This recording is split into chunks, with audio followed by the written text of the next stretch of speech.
Hey, everybody in Facebook and YouTube and Instagram land. I am hanging out here with Joe Rohne. Am I pronouncing that right, Joe? Yes, you are. Okay, good. From Panama City Beach. And right now, I think you're in Snowland, Missouri, right? But wishing you were probably in Panama City Beach. Be back in Panama City Beach in 10 days. Can't wait. Yeah. Oh, my goodness. That's awesome. Um, cool. Well, Joe, tell us a little bit about yourself first. Yeah, so I'm Joe Rohne. I am a part of the Savvy STR agent team. I started investing in short term rentals about 3 years ago. Bought my first one in Panama City Beach and immediately realized there is a big need for realtors in the Panama City Beach market that truly understand short term rentals and what it takes to be successful in there. So I own two. I sold a couple, bought a new one this year. Well, technically last year now. But I'm also managing or co-hosting another 8 in the area.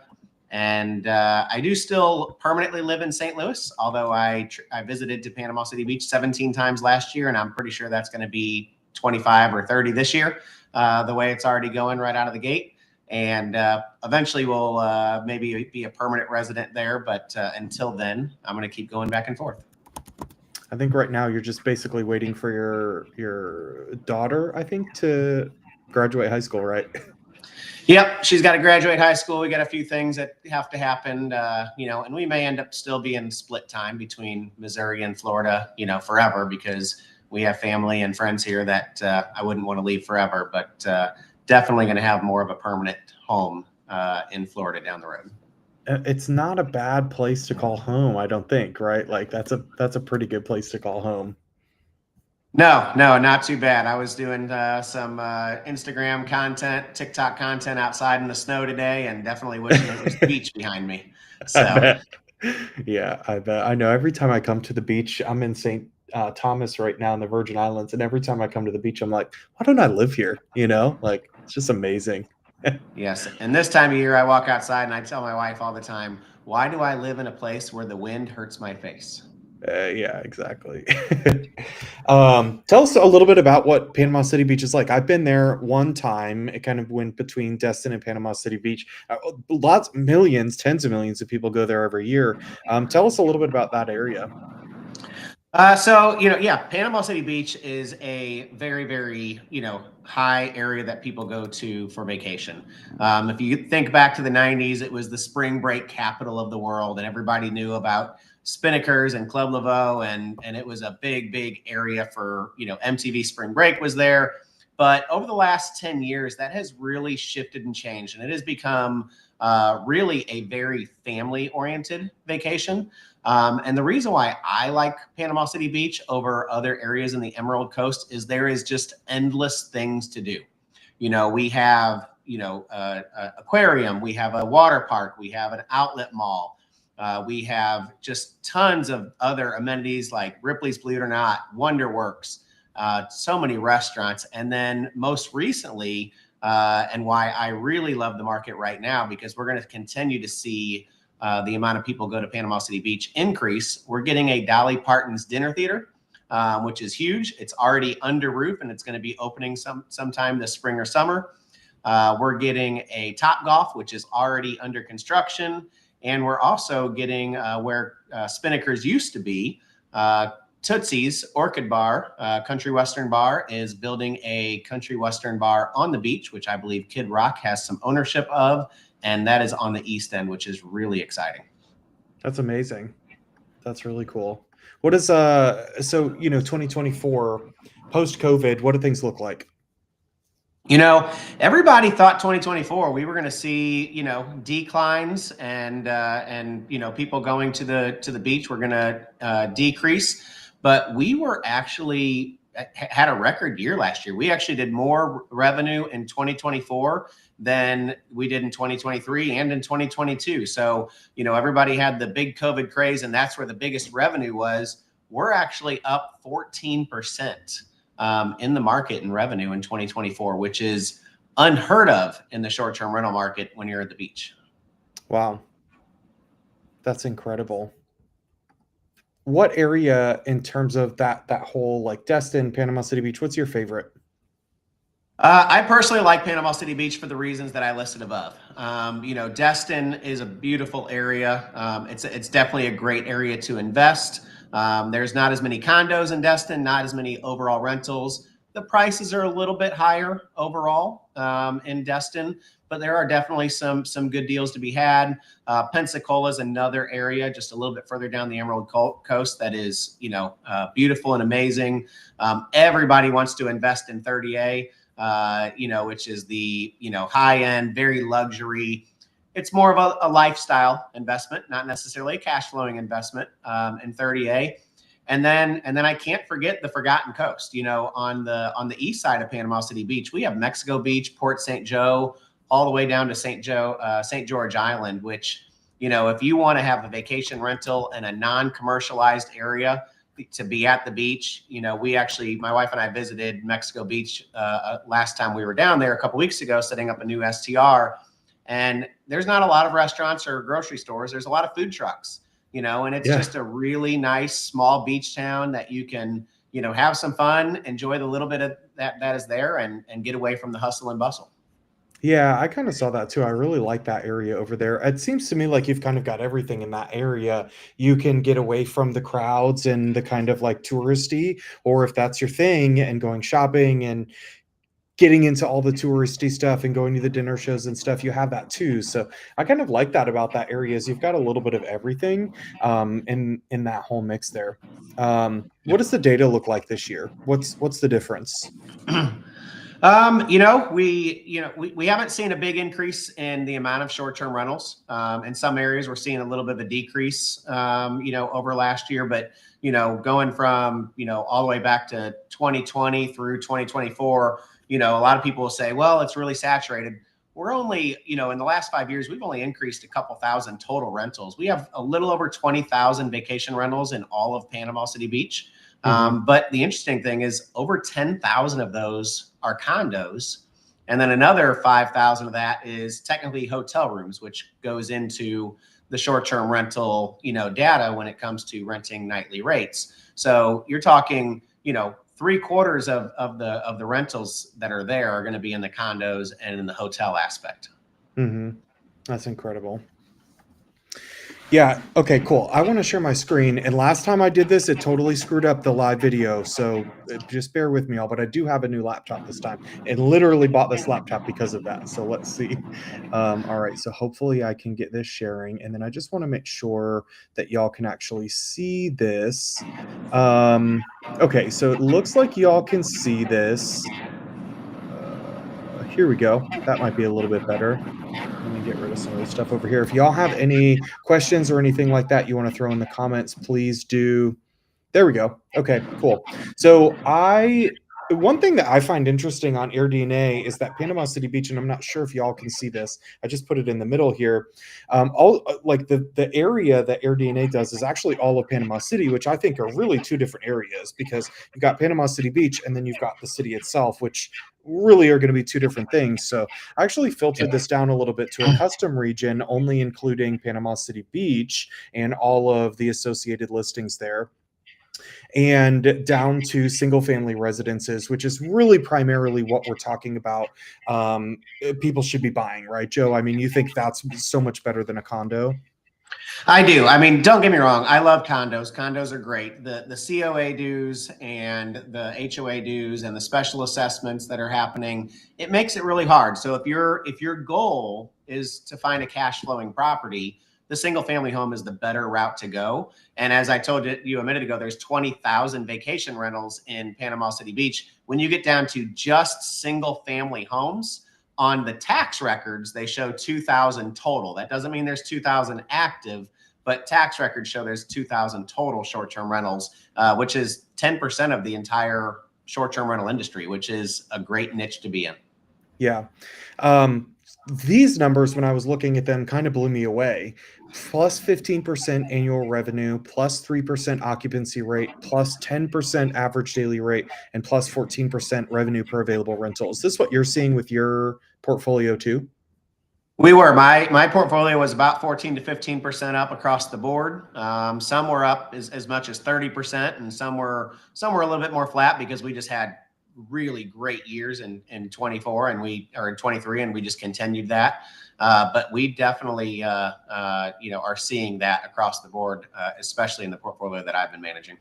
Yeah, that's awesome. I mean, this is like phenomenal. These numbers, almost everything up double digits. Obviously, occupancy rate, you're not going to see come up double digits. And if you do, something's wrong. But even for it to be up 3% year over year, I think it's really incredible. Um, let's see. What else are we seeing here? Yeah, occupancy rates up a little bit. Want to check out like the different but looks like booking demand's up 3% year over year, which is awesome. So you're getting more and more people. This is what's funny to me about people saying post COVID. And it seems to me that this has been kind of dying out now the last year or two as people figured out that what they were saying was wrong. But everybody was saying, oh, nobody's traveling anymore. They're going international or they're going on their cruises. And travel in all of these vacation markets is dying or dead or way below COVID. Well, the funny part about that is you can actually see that data. So when we take a look at it, 2019, 2020, 2021 was up, 2022 was up, 2023 was up, 2024, I mean, is up a massive amount. So, and this is just filtered down to single family residences. So, y'all will see some different data out there depending on how you're filtering it. But we're specifically looking at the beach for Panama City Beach and then single family residences.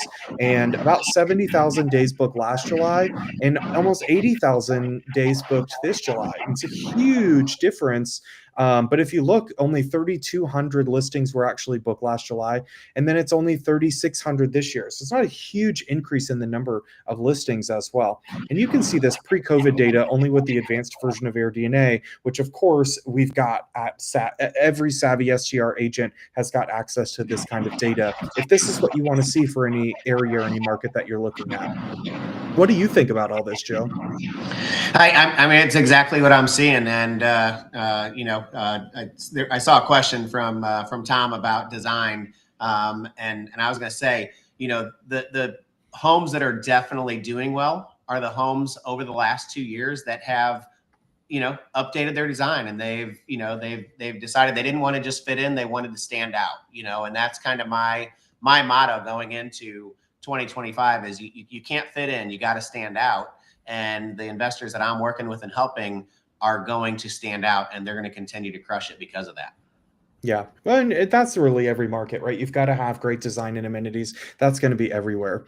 Okay. Very cool. All right, let's move on. Let me put this back just so everybody can see it well. Is that good? Nope. Okay, there we go. That's a little bit better. So it's not just Panama City Beach, though, that's working really well. What's another area that you find, in that whole 30A market that you're really interested in? What do you think about the Santa Rosa Beach, Miramar area? I would go past that over to the Destin area. That's the area that you're going to see, I think the better results. There's decent results in the 30A area, but prices are just so high to get into it. And I'll give an example. I was talking to an agent today, and she was telling me about a great house in 30A, and it was a 2,050 square foot, about a block and a half from the beach, that was listed for 1.9 million. And I just purchased a 2,050 square foot, 4-bedroom, 4-bath, 2 blocks from the beach in Panama City Beach for 785. So wow. I mean, we're talking a $1.2 million difference for the same sized home, the same distance from the beach. Wow, that's crazy. Just scrolling here to all these 38 areas, I mean, everything is up. And again, we're filtered down to single family homes right here, but everything is up almost double digits.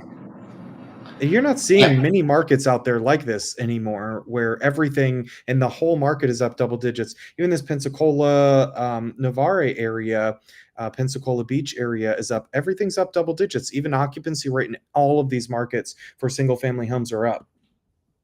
So, my personal opinion, the reason why that is, and the reason why I like to invest in the Emerald Coast is because we are recession proof.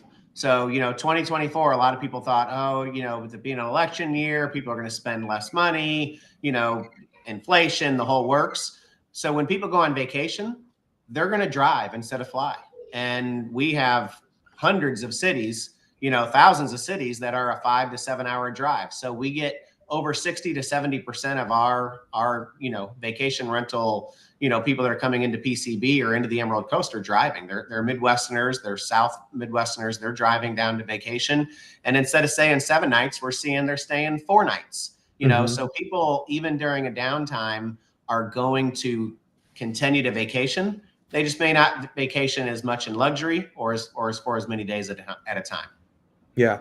So I know the big question that's probably on everybody's mind is insurance. What's up?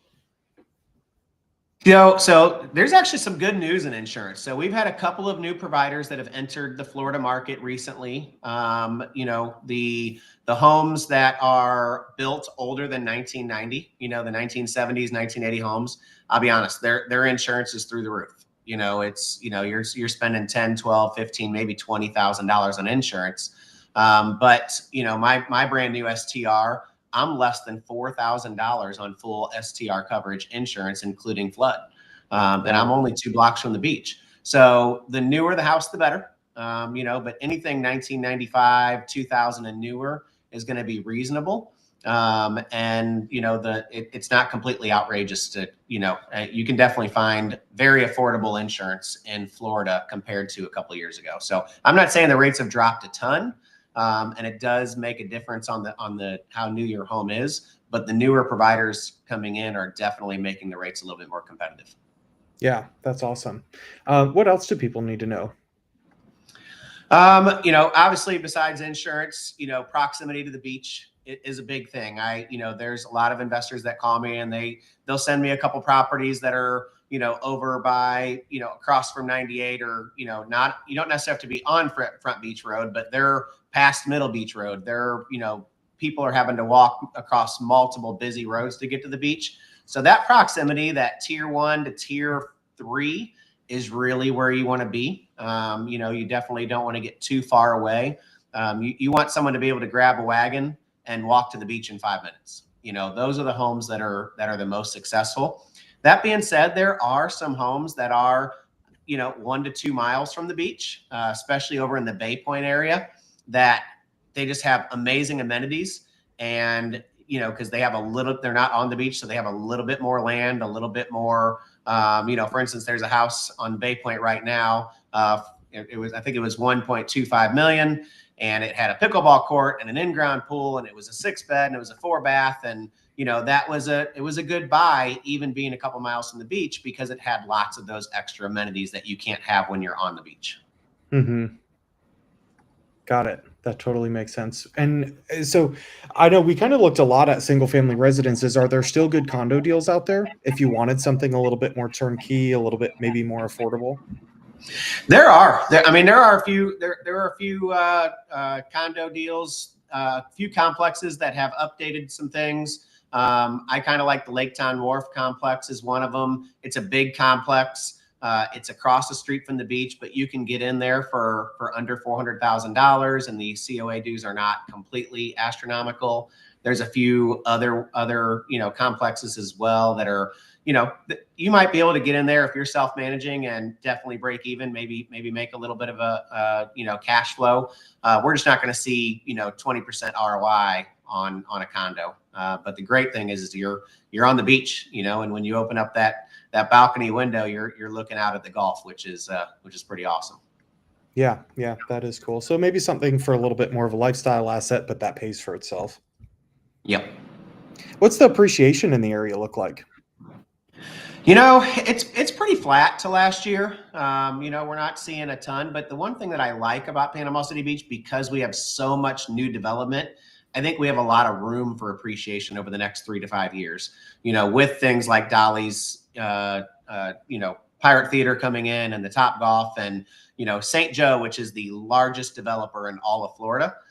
He pretty much developed 30A. He has been in Panama City Beach for the last few years. He developed a Margaritaville resort. I mean, we just have tons and tons of development happening, which is going to help that appreciation. I just told you that same house to my house, is a $1.2 million difference. Do I think mine's going to appreciate to $2 million? No, because we're not 30A. But do I think my new STR is going to appreciate, 7 to 10% over the next few years? I definitely do.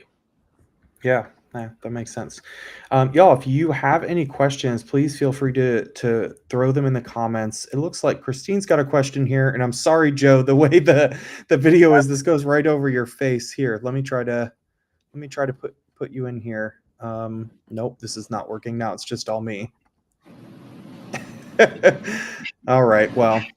Anyways, Christine asks, is there a sweet spot in the number of bedrooms for a single family residence in Panama City Beach, given that you've got a million beachfront condo options? The 30A market seems to be okay with being off the beach, given fewer condos, but not sure how that transfers to Panama City Beach.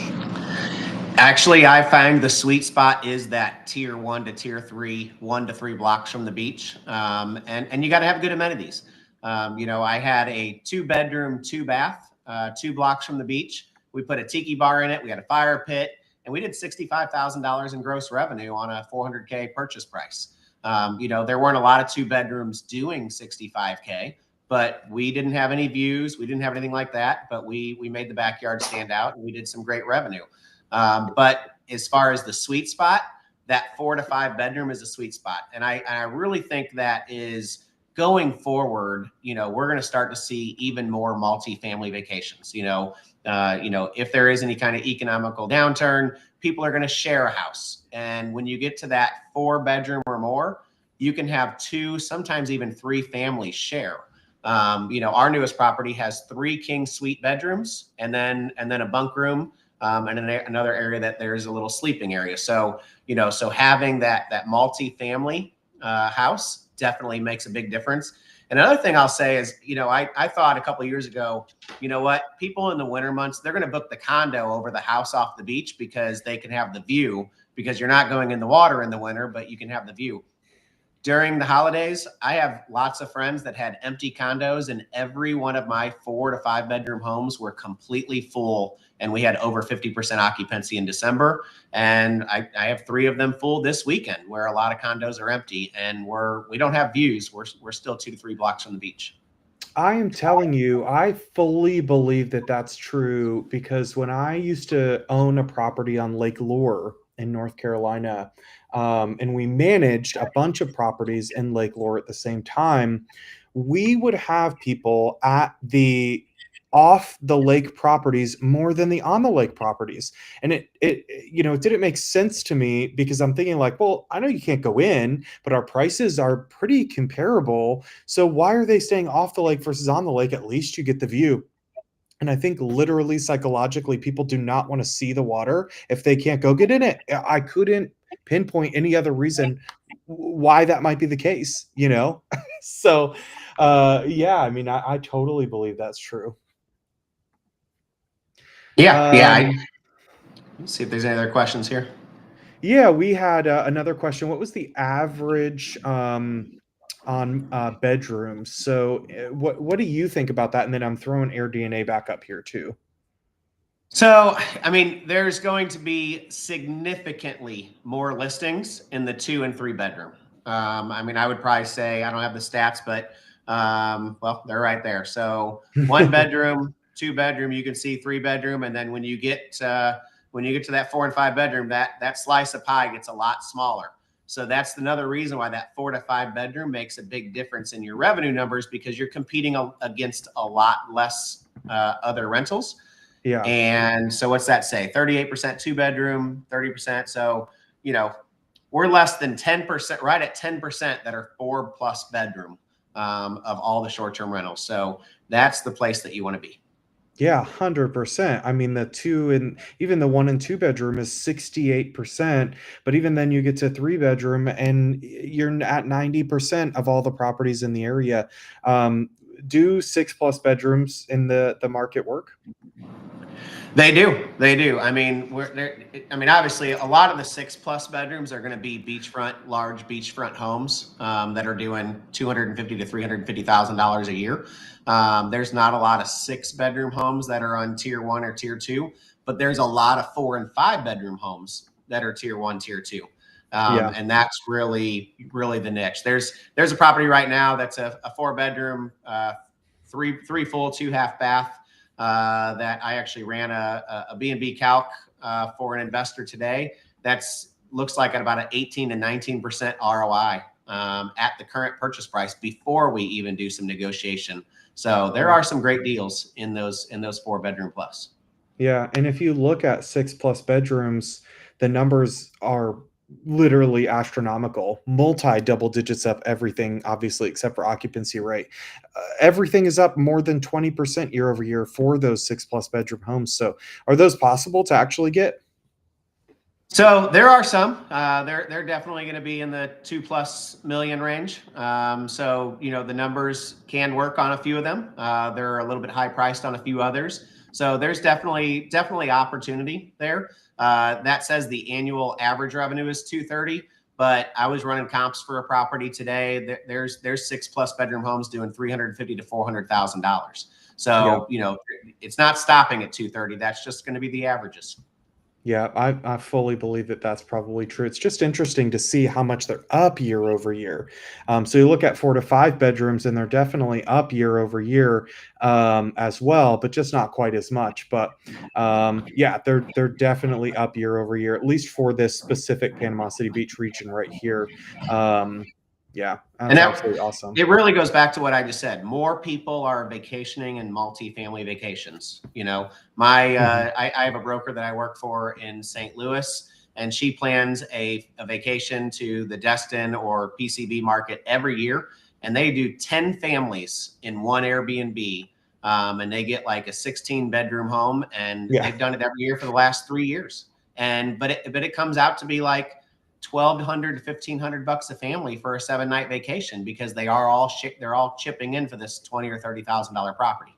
Yeah, you couldn't stay in a Motel 6 for that anywhere. And that's why Motel 6s are dying, you know? Yep. Ashley asked, going into 2025, what's the best time to buy in Panama City Beach? I love right now because March is one of the best months of the year in Panama City Beach. And if you get under contract in the next 10 days, you can be live before spring break and take advantage of one of the top 3 months. If you're not buying right now, then closing by March so you can be live for the busy season.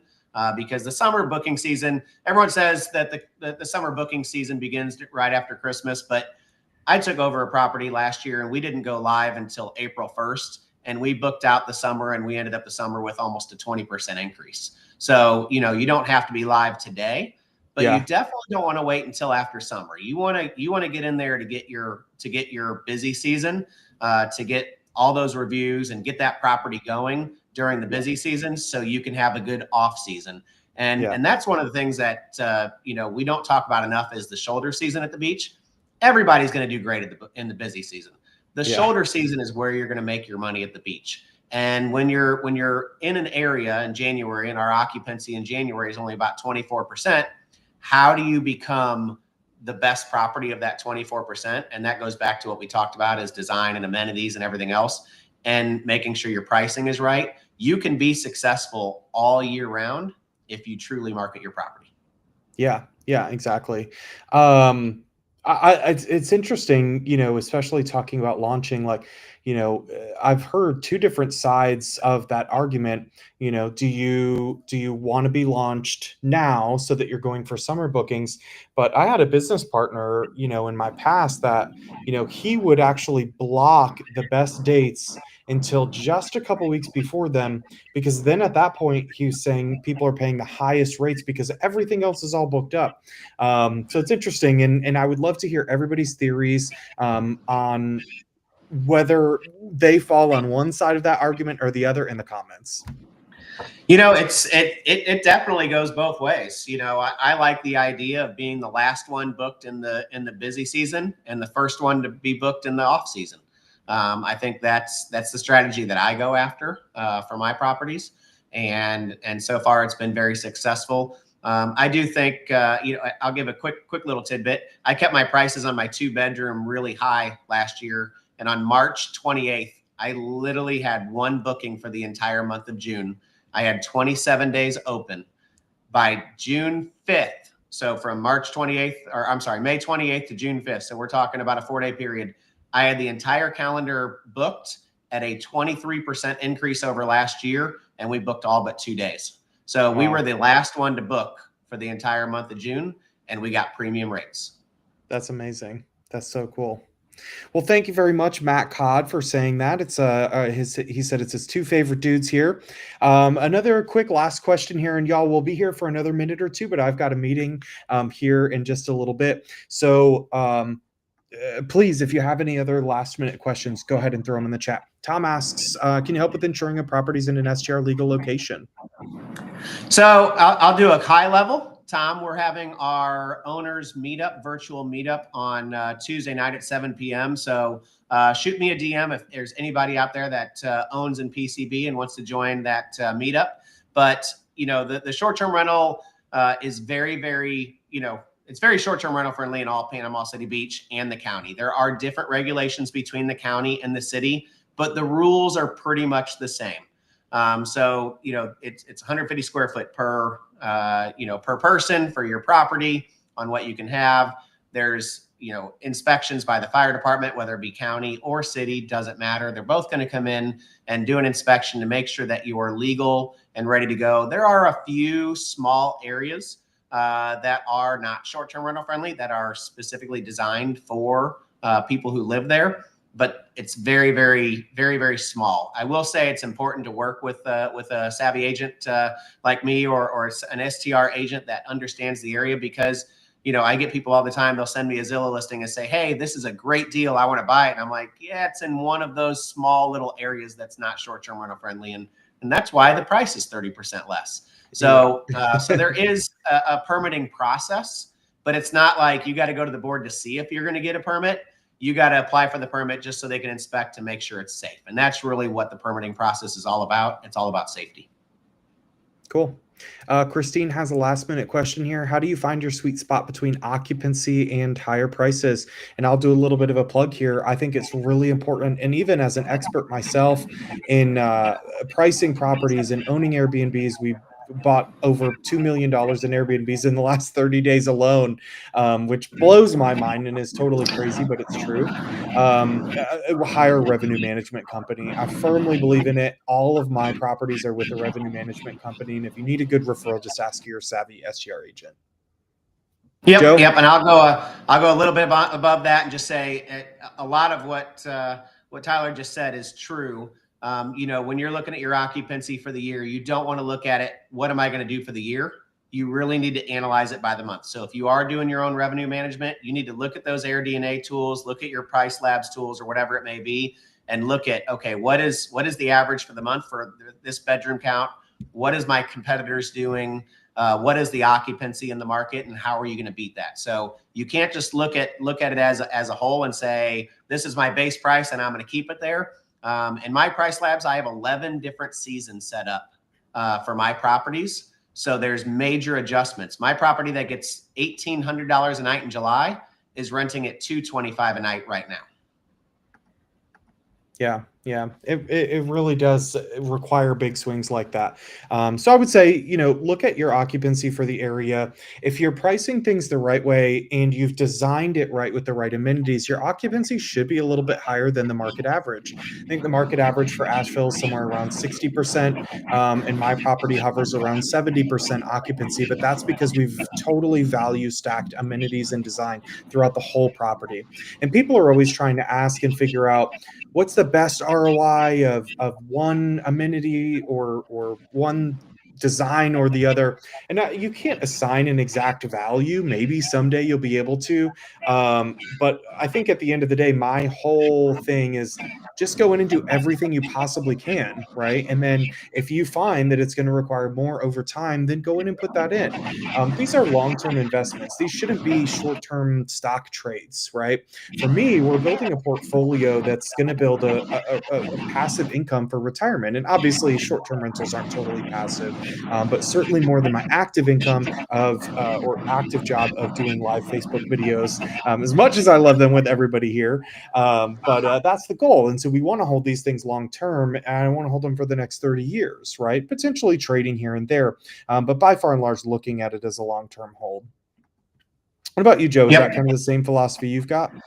Yeah, I agree. I mean, go big or go home, right? I mean, I said at the beginning, my theme for the year is you can't fit in, you have to stand out. And if you stand out your occupancy and your rates are going to be higher than everybody else. Yeah, exactly. Cool. You got anything, any last little tidbit for Panama City Beach? Nope. Like I said, if anyone's listening and they currently own, like I said, shoot me a DM. We have a monthly virtual owners meetup. Most owners don't live in Panama City Beach. We are all just short-term rental owners, and we just like to have a networking call to say, hey, what's working, what's not, what are some questions about the specific area that we can help with. I bring on other people throughout Panama City Beach to discuss things like the new STR regulations and stuff like that. So if you're interested in joining our monthly calls, shoot me a DM and be glad to send you the info. Awesome. How can people get a hold of you? Facebook obviously is the easy way. Joe Rohne, Rohne. You can email me at joe@savvy.realty. And you can also obviously send me a DM. Cool. Awesome. Thanks, Joe. Really appreciate your time, man. Thanks, everybody. And we'll be watching the comment section here. So even after this video is done live, if you still have any questions, if you want to dig deeper into that data, I'm happy to do that. We've done that before where we've done a Loom video diving deeper into the data. We've got access to that advanced version of AirDNA. So if you want to look at that pre-COVID data, we definitely can. And Joe and I both can help with things like that in the 38 area or anywhere in the country. All right, Awesome. y'all. Thank you so much. Good to see everybody. All right, thanks.